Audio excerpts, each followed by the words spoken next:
We continue on with our discussion concerning Shoftim, the book of Judges, and the comparison and the contrast between that specific text and Megillas Ruth, the book of Ruth, because the book of Ruth occurs during the time of the Shoftim, during the time of the Judges.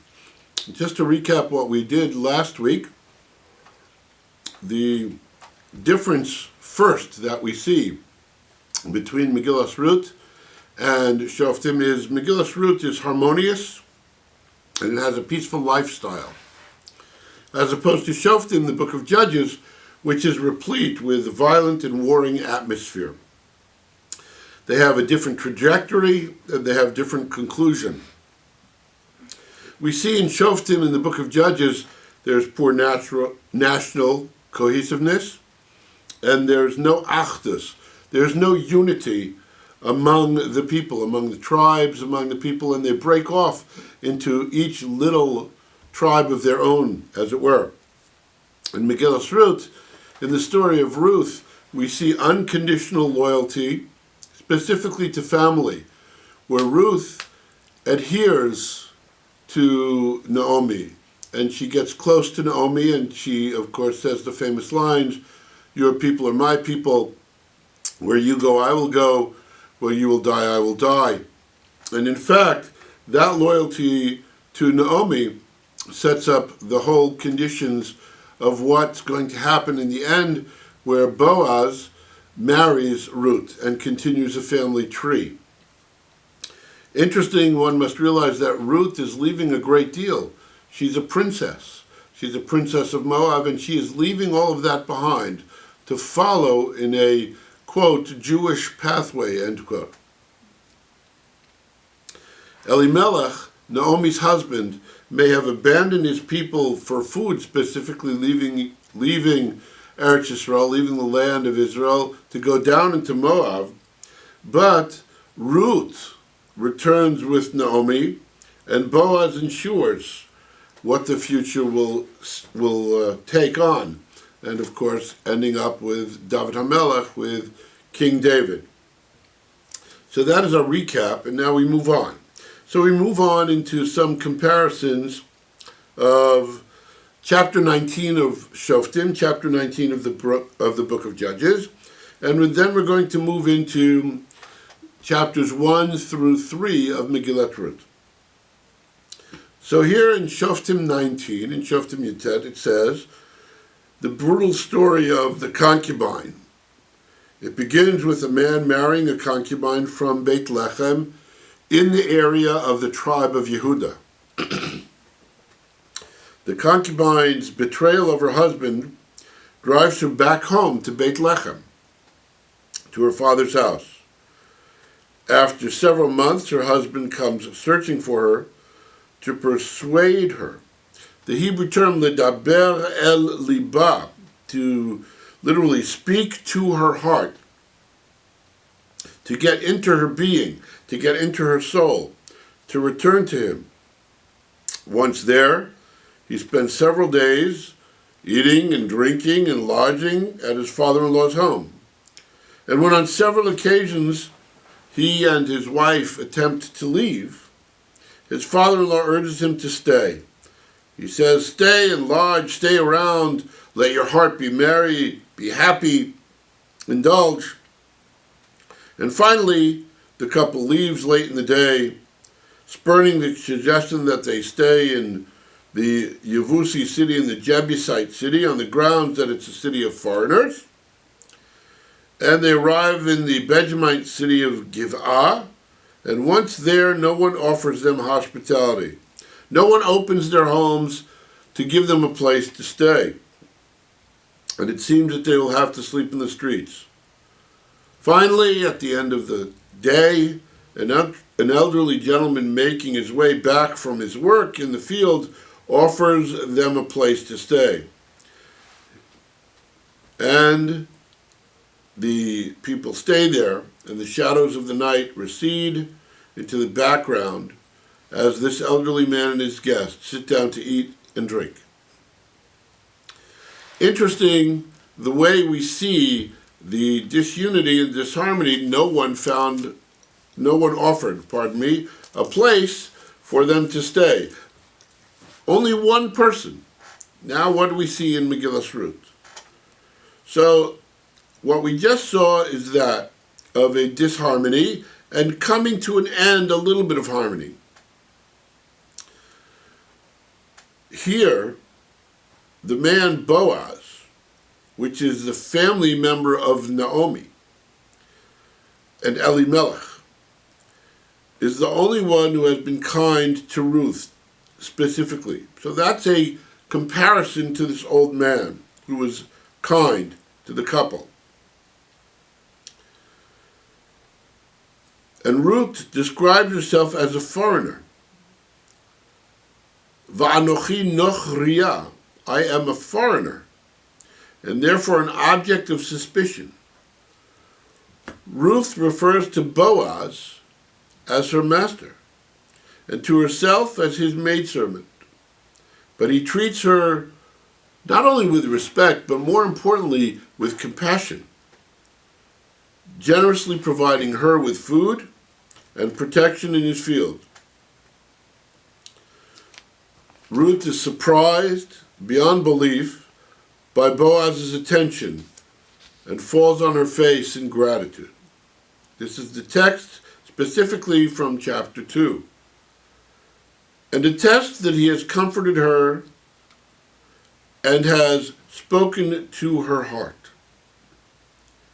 Like the old man in Shoftim, Boaz, in spite of his advanced age, attends to work in his fields.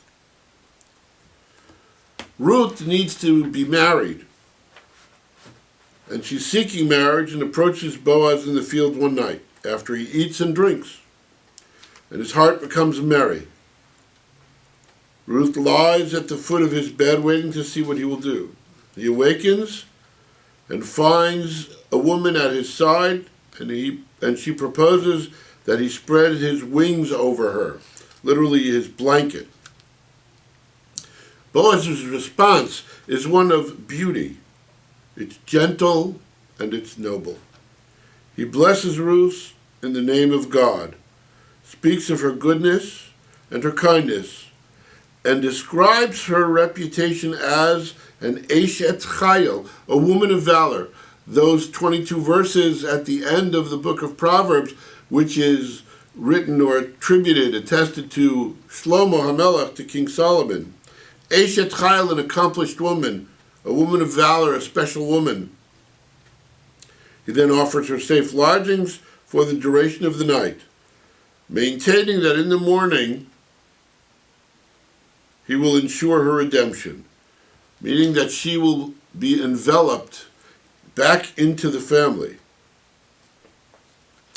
Mindful of her reputation, she arises early, lest someone misinterpret the events that occurred that night. In fact, as Boaz urging, Ruth departs before the light of day.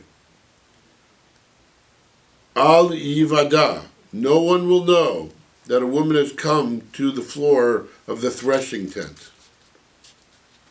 However, just before Ruth leaves, Boaz entreats her to bring forth her neckerchief, her kerchief, her scarf, whatever you'd like to call it, and grab hold. Grabbing hold of a scarf is symbolic of making a kinyan, of making an agreement, a binding legal agreement. Ve'achoziva, and grab it, so that he can place food in it. The sweet innocence of Ruth's night under Boaz's solicitous protection casts a tranquil aura over the chapter, one which extends to the general mood of the entire book. It continues in Shoftim Yutes that the concubine does not fare so well.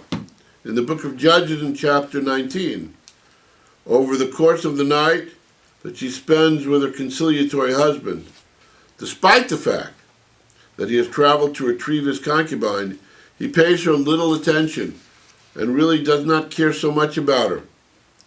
He's mostly oblivious to her presence. Amid the extensive descriptions of his own feasting, at no point does he offer her any food, obtain lodging, focuses primarily on himself. No one has gathered me into his home, meaning her. He prefers to forfeit his concubine, and instead of offering her protection, he throws his concubine into the street, where the townspeople brutally abuse her. And not only abuse her once, but abuse her continually through the night. Morning comes, none too soon, and the woman lies fallen on the threshold of her master's quarters. The master arises in the morning, prepared to be on his way, when he notices the woman sprawled on his threshold. Having failed to elicit a response, the man takes her home, grabs hold of her, v'chaz b'filag she, and dismembers her. Brutal. Brutal. As opposed to Boaz's love and caring and compassion, brutality runs through Shoftim, runs through chapter 19 of Judges. And this is the time period when it's occurring, the story of Ruth. The aftermath of each story corresponds well to its general tone. Determined to acquire redemption for Ruth, Boaz goes up to the gate, takes 10 men, and seeks to officially resolve the problem of the inheritance and the fields of their brother Elimelech.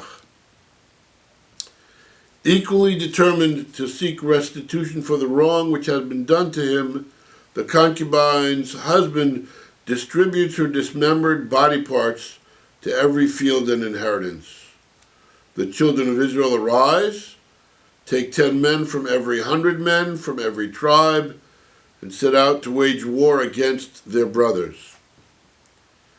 The civil war which follows represents the collapse of Israelite society at this time. This is the greatest contrast of the mirror image between this war and the book of Ruth. The word nageya, to touch, in the story of the war indicates the manner in which warfare has led the evil to touch upon them.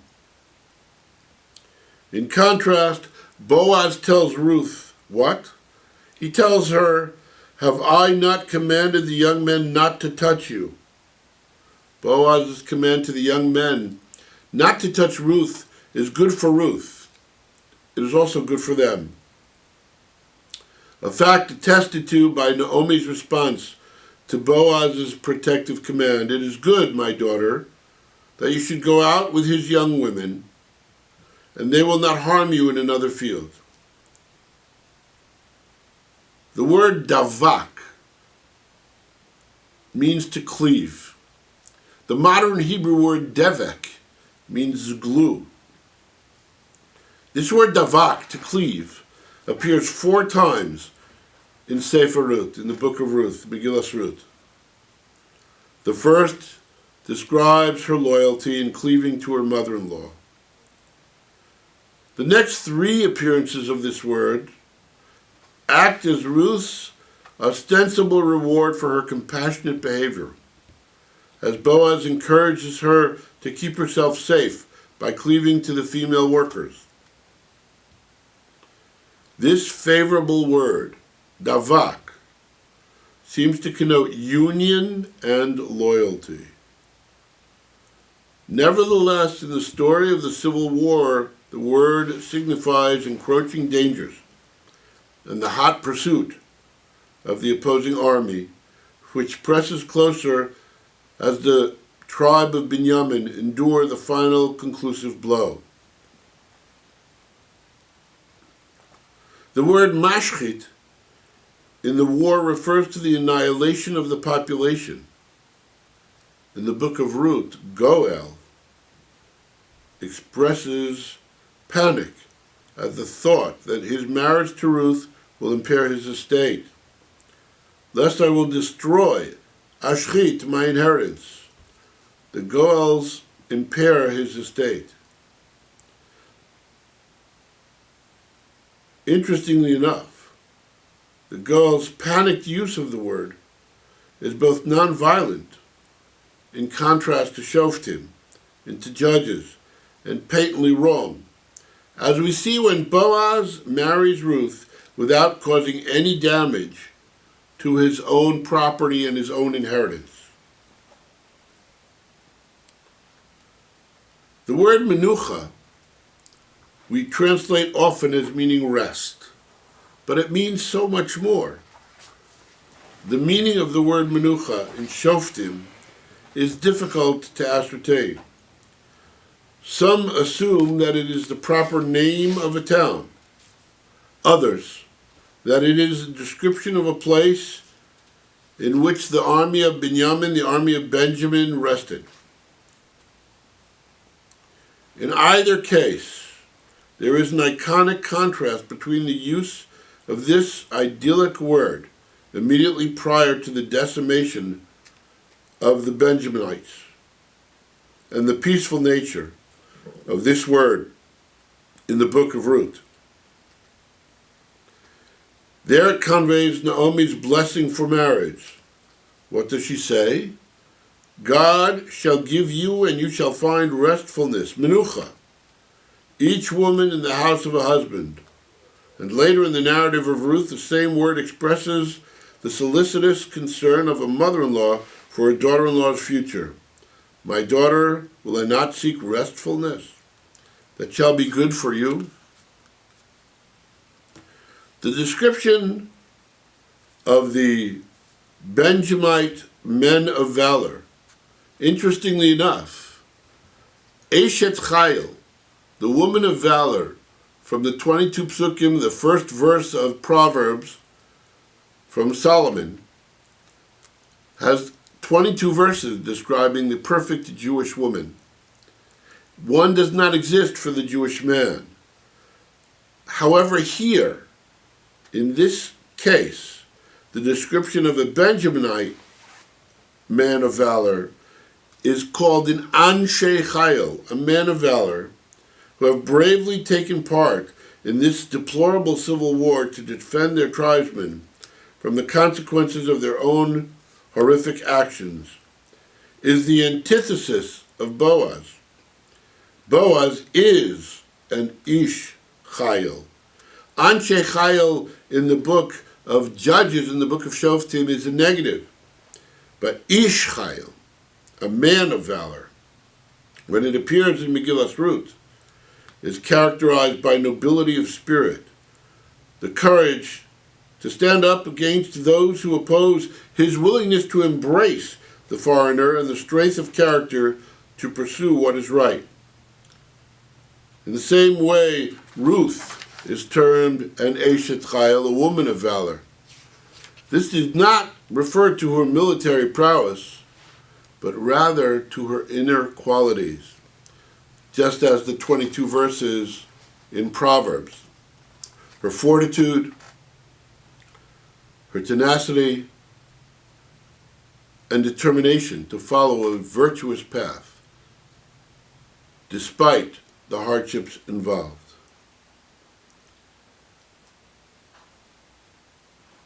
When we look at Megillas Ruth, we look at the harmony, even the joyous context.